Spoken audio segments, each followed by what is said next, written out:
میرے پاس بہت سارے طلبہ بھی بیٹھے ہوئے ہیں، تو ان کے مقصد کی بھی کوئی بات بتا دوں۔ ہمارے بچوں میں 2-3 شکایتیں ہوتی ہیں، سبق جلدی یاد نہیں ہوتا، یاد ہو جاتا ہے تو رہتا نہیں ہے، ہوتی ہے نا شکایت بچوں کو۔ ہم اس وقت 18واں 19واں پارہ پڑھتے تھے، تقریباً ہماری عمر تھی کوئی 7-7.5 سال۔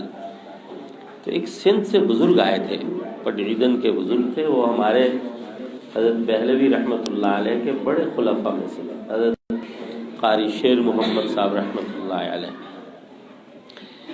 تو میں بچہ سے تھا تو ان کو ملا، کیا پڑھتے ہو؟ میں نے کہا جی فلاں پارہ پڑھتا ہوں۔ تو مجھے خود سے ہی فرمانے لگے، آپ کو ایسا وظیفہ نہ بتاؤں کہ سبق جلدی یاد ہو جائے آپ کو؟ میں نے کہا ضرور بتائیں آپ۔ تو آپ کو بتاؤں وہ وظیفہ؟ بچے کون کون چاہتے ہیں وظیفہ بتاؤں؟ ہاتھ کھڑا کریں، سب کو بتاتا ہوں۔ ایسا وظیفہ ہے کہ میں نے 20 پارے، شاید بچہ بھی بہت چھوٹا تھا، 3 سال میں پڑھے ہوں گے، لیکن اس وظیفے کے بعد میں نے 11 سپارے 1 سال میں پڑھ لیے۔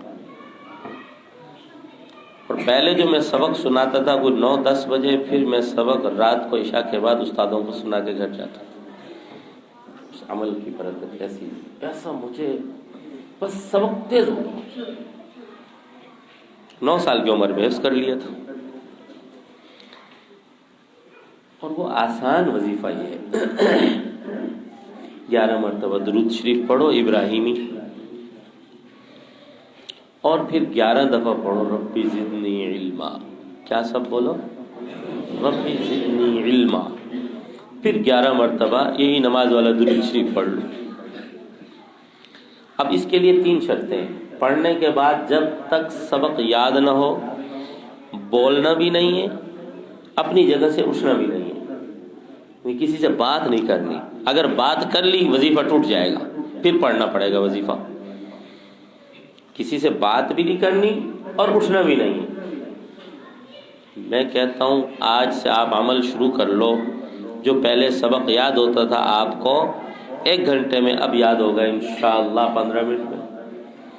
جو پہلے 1 گھنٹے میں 1 صفحہ یاد کر لیتے تھے، اب آپ 2 رکوع یاد کر لو گے، 2 صفحے یاد کر لو گے۔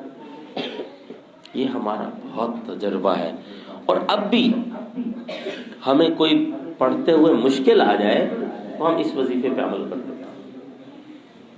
یہ وظیفہ ہم پڑھ لیتے ہیں تو ہمارے بڑی مشکل چیزوں کا ہم مطالعہ کرتے ہیں، پڑھتے ہیں، تو پھر ہمیں سمجھ آ جاتی ہے جلدی۔ تو کون کون عمل کریں گے اس پر؟